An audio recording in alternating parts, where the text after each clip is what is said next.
मित्रांनो, पूर्वीच्या काळी आपल्या महाराष्ट्रातल्या प्रत्येक घरात आणि खेड्यापाड्यात सकाळी सकाळी एक अत्यंत सुंदर दृश्य पाहायला मिळायचं. पहाटे लवकर उठल्यावर घरातील आजी किंवा आई सर्वात आधी घरापुढचे अंगण झाडून काढायची, त्यावर पाण्याचा सडा टाकायची आणि तुळशी वृंदावनासमोर एक अत्यंत सुबक रांगोळी काढायची. मित्रांनो, हे फक्त घर स्वच्छ करण्याचे काम नव्हते, तर ती दिवसाची सुरुवात करताना स्वतःची आणि स्वतःच्या मनाची शांतता टिकवण्याची एक जादुई आणि अफाट प्रक्रिया होती. बाहेरचे अंगण स्वच्छ करताना त्यांच्या आतले मनही आपोआप स्वच्छ, स्थिर आणि शांत व्हायचे. म्हणूनच तेव्हाच्या लोकांकडे पैसा कमी असला तरी त्यांना रात्री अत्यंत गाढ आणि शांत झोप लागायची. पण आज आपल्या आयुष्यात नक्की काय चालले आहे? आज आपल्याकडे उत्तम कपडे आहेत, खिशात महागडा मोबाईल आहे, घरात टीव्ही आणि एसी आहे. आपल्या आधीच्या पिढीपेक्षा आपल्याकडे 1000 पटींनी जास्त सुखसोयी आहेत. आपण जगाच्या एका कोपऱ्यातून दुसऱ्या कोपऱ्यात क्षणात संपर्क करू शकतो. पण तरीही आपण आतून एवढे रिकामे, अस्वस्थ आणि दुःखी का आहोत? आज आपण सर्वजण एका अशा भयंकर आजाराचे शिकार झालो आहोत, ज्यावर जगातल्या कोणत्याही मेडिकल स्टोअरमध्ये औषध मिळत नाही. आणि तो आजार म्हणजे ओव्हर थिंकिंग, तणाव आणि मानसिक गोंधळ. आपण एका खोट्या भ्रमात जगत आहोत की आयुष्यात जेवढ्या जास्त वस्तू असतील, जेवढा जास्त पैसा असेल, तेवढे आपण सुखी होऊ. पण वास्तवात या सर्व अनावश्यक गोष्टींनी आणि माहितीच्या भडीमारानं आपला मेंदू अक्षरशः कचऱ्यासारखा भरून टाकला आहे. आपल्याला साधे 2 मिनिटे एका जागी शांत बसता येत नाही. पण काळजी करू नका, आज मी तुम्हाला या भयंकर मानसिक कोंडीतून कायमचे बाहेर काढणार आहे. आज आपण शुनम्यो मासुनो या जपानमधील एका खऱ्याखुऱ्या झेन भिक्षूने लिहिलेल्या Zen the art of simple living या अत्यंत क्रांतिकारी आणि जगभरातील लाखो लोकांचे आयुष्य शांत करणाऱ्या पुस्तकाचा एक अफाट मास्टर क्लास अनुभवणार आहोत. स्वागत आहे तुमचं माइंडफुल पेजेस मराठीमध्ये. झेन हा कोणताही धर्म नाहीये. झेन म्हणजे आपल्या रोजच्या अत्यंत साध्या सवयींमधून स्वतःच्या मनाला स्थिर करण्याची आणि वर्तमानात जगण्याची एक अफाट कला आहे. अत्यंत शांत मनानं हा स्वतःच्या शोधाचा जादुई प्रवास शेवटपर्यंत अनुभवा. या जादुई प्रवासाची सुरुवात एका अत्यंत साध्या नियमाने होते. तो नियम म्हणजे फक्त 15 मिनिटे लवकर उठा आणि रिकामे बसा. आपल्यापैकी बहुतांश लोकांची सकाळ कशी होते? अलार्म वाजतो, आपण चिडचिड करत उठतो, घाईघाईत अंघोळ करतो, एका हातात नाश्ता आणि दुसऱ्या हातात मोबाईल घेऊन व्हॉट्सॲप चेक करत आपण ऑफिसला पळतो. ज्या माणसाच्या दिवसाची सुरुवातच एवढ्या भयंकर गोंधळाने होते, तो माणूस दिवसभर शांत कसा राहू शकेल? मित्रांनो, इथे छोटासा प्रश्न विचारतो. अत्यंत प्रामाणिकपणे सांगा, सकाळी डोळे उघडल्यावर तुमचा हात सर्वात आधी तुमच्या मोबाईलकडे जातो ना? हो किंवा नाही? आत्ता लगेच खाली कॉमेंट करून सांगा. लेखक अत्यंत शांतपणे सांगतात की उद्या सकाळी तुमच्या नेहमीच्या वेळेपेक्षा फक्त 15 मिनिटे लवकर उठा. आणि या 15 मिनिटात तुम्हाला काहीही करायचे नाहीये. जेव्हा तुम्ही सकाळी उठल्याबरोबर मोबाईल बघता, तेव्हा तुम्ही तुमच्या संपूर्ण दिवसाचा कंट्रोल दुसऱ्याच्या हातात देता. कुणाचा तरी मेसेज वाचून तुमचा मूड खराब होतो. त्यामुळे मोबाईलला हात लावायचा नाहीये. तुम्हाला फक्त एका जागी शांत बसायचे आहे. खिडकीतून येणारी सकाळची हवा अनुभवायची आहे.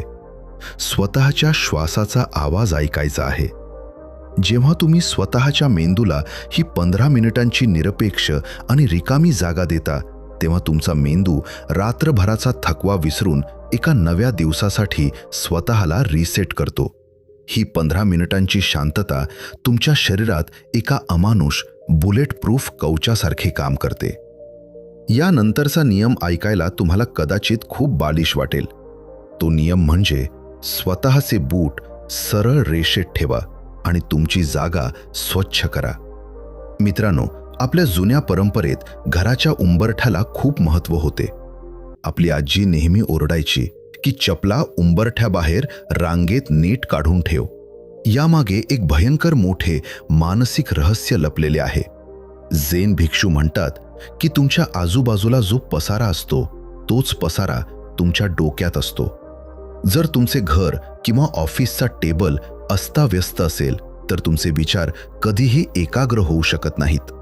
जेव्हा तुम्ही बाहेरून थकून घरी येता तेव्हा तुम्ही तुमचे बूट कसेही फेकून देता, पण जेव्हा तुम्ही तुमचे बूट अत्यंत काळजीपूर्वक सरळ रेषेत ठेवता तेव्हा तुम्ही तुमच्या मेंदूला एक कडक शिस्त लावत असता. घरातील नको असलेल्या आणि तुटलेल्या वस्तू आजच कचऱ्यात फेकून द्या. ज्या वस्तू तुम्ही वर्षभर वापरल्या नाहीत त्या कोणाला तरी दान करून टाका. साधेपणा ही गरिबी नाहीये, तर साधेपणा हा विचारांचा सर्वात मोठा श्रीमंतपणा आहे. मित्रांनो, आत्ताच्या आत्ता विचार करा आणि कॉमेंटमध्ये सांगा तुमच्या घरातील असा कोणता कोपरा आहे जो सध्या सर्वात जास्त अस्ताव्यस्त आहे आणि जो तुम्ही आजच स्वच्छ करणार आहात. आपला मानसिक गोंधळ वाढवणारी आणखी एक सवय म्हणजे एकाच वेळी अनेक कामे करणे. आज आपण सर्वांनी मल्टीटास्किंग या खोट्या संकल्पनेला आपले यश मानले आहे. आपण जेवताना एकीकडे टीव्ही बघत असतो आणि दुसरीकडे मोबाईलवर मेसेज करत असतो. आपण चालताना कानात गाणी ऐकत असतो. जेव्हा तुम्ही एकाच वेळी 3 कामे करता तेव्हा तुम्ही कोणतेही काम प्रामाणिकपणे करत नसता. झेन परंपरेचा नियम कडक आहे. एका वेळी फक्त एकच काम करा. जेव्हा तुम्ही चहा पिता तेव्हा जगातील सर्व विचार बाजूला ठेवा आणि फक्त चहाचा आनंद घ्या. जेव्हा तुम्ही जेवण करता तेव्हा अन्नाच्या प्रत्येक घासावर लक्ष केंद्रित करा आणि तो घास पिकवणाऱ्या शेतकऱ्याचे आभार माना. यामुळे तुमचा भूतकाळातील आणि भविष्यातील सर्व ताण एका सेकंदात नाहीसा होतो, कारण तुम्ही खऱ्या अर्थाने वर्तमानात जगू लागता. जेव्हा आपल्याला खूप राग येतो, जेव्हा आपण भविष्याची चिंता करतो किंवा भीती वाटते, तेव्हा आपल्या श्वासाची गती अचानक वाढते. यावर लेखक एक अत्यंत जादुई आणि सायंटिफिक पद्धत सांगतात. झेन परंपरेत श्वास घेण्यापेक्षा श्वास सोडण्याला सर्वात जास्त महत्त्व दिले जाते. जेव्हा डोक्यात विचारांचे भयानक वादळ निर्माण होईल तेव्हा डोळे बंद करा आणि तुमच्या नाकावाटे अत्यंत हळुवारपणे आणि पूर्ण ताकदीने श्वास बाहेर सोडा. विचार करा की या श्वासावाटे मी माझी भीती, माझा राग आणि नकारात्मक विचार बाहेर फेकून देत आहे. जेव्हा तुम्ही पूर्ण श्वास बाहेर सोडता तेव्हा तुमचे शरीर आपोआप एक नवीन आणि शांत श्वास आत घेते. ही खोल श्वास सोडण्याची सवय तुमच्या मज्जासंस्थेला एका क्षणात शांत करते आणि तुम्हाला कोणत्याही भयंकर संकटात स्थिर राहण्याची ताकद देते. आपल्या दुःखाचे आणखी एक मोठे कारण म्हणजे आपण रोज सकाळी उठल्यापासून स्वतःची तुलना इतरांशी करत असतो. त्याचा पगार जास्त का आहे? तो सोशल मीडियावर एवढा आनंदी का दिसतो? मित्रांनो, आपल्या महाराष्ट्रात पंढरपूरची वारी ही जगातली सर्वात मोठी आणि जादुई गोष्ट आहे. त्या वारीत चालताना कुणीही कुणाशी तुलना करत नाही. कुणी श्रीमंत असो वा गरीब, सगळे अत्यंत साधेपणाने आणि निसर्गाच्या सानिध्यात चालत असतात. तिथे कोणताही अहंकार नसतो. झेन तत्वज्ञानही हेच सांगते. निसर्गाशी संवाद साधा आणि तुलना करणे थांबवा. जंगलात 2 झाडे एकमेकांशी कधीच तुलना करत नाहीत. गुलाबाचे फूल कधीही कमळासारखे दिसण्याचा प्रयत्न करत नाही. आज आणि याच क्षणी लोकांशी स्वतःची तुलना करणे थांबवा. सोशल मीडियाचे ते खोटे नाटक बघणे बंद करा. दिवसातून फक्त 10 मिनिटे निसर्गात वेळ घालवा. जमेल तेव्हा बागेत जाऊन अनवाणी पायांनी हिरव्या गवतावर चाला. जमिनीचा तो स्पर्श तुमच्या शरीरातील सर्व नकारात्मक ऊर्जा खेचून घेतो. स्वतःच्या खऱ्या रूपावर जीवापाड प्रेम करायला शिका. तसेच जे नियंत्रणात नाही ते सोडून द्यायला शिका. मित्रांनो, ओव्हर थिंकिंग म्हणजे काय हे समजून घेण्यासाठी मी तुम्हाला एक अत्यंत सुंदर आणि डोळे उघडणारी गोष्ट सांगतो. 2 बौद्ध भिक्षू एका घनदाट जंगलातून पायी चालले होते. वाटेत त्यांना एक मोठी नदी लागते. त्या नदीच्या काठावर एक अत्यंत सुंदर तरुणी उभी असते. तिला ती नदी ओलांडायची असते, पण तिला पाण्याची भीती वाटत असते. त्यातील एक भिक्षू काहीही विचार न करता त्या तरुणीला आपल्या खांद्यावर उचलतो आणि नदी पार करून पलीकडे नेऊन सोडतो. हे बघून दुसरा भिक्षू भयंकर चिडतो, कारण त्यांच्या धर्मात स्त्रियांना स्पर्श करणे पाप मानले जाते. तो दुसरा भिक्षू रागाने धुमसत पुढे चालू लागतो. 5 तासानंतर त्याच्या डोक्यातील राग अनावर होतो आणि तो पहिल्या भिक्षूला ओरडून विचारतो, अरे तू एक संन्यासी असून त्या तरुणीला खांद्यावर कसे काय उचलले? त्यावर तो पहिला भिक्षू अत्यंत शांतपणे हसतो आणि म्हणतो, मित्रा, मी तर त्या तरुणीला 5 तासांपूर्वीच त्या नदीच्या काठावर सोडून आलो आहे, पण तू तिला अजूनही तुझ्या डोक्यात का उचलून फिरत आहेस? मित्रांनो, ही गोष्ट ऐकून अंगावर काटा येतो ना. आपण सर्वजण त्या दुसऱ्या भिक्षूसारखेच वागत आहोत. आपण जुन्या अपमानांचे, जुन्या अपयशाचे आणि भविष्याच्या चिंतेचे ओझे आपल्या डोक्यात वर्षानुवर्ष उचलून फिरत आहोत.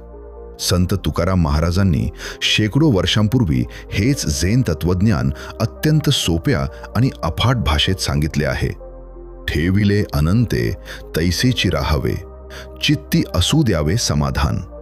म्हणजे जे आपल्या नियंत्रणात आहे त्यावर काम करा आणि जे नियंत्रणाबाहेर आहे ते अत्यंत शांत मनाने सोडून द्या.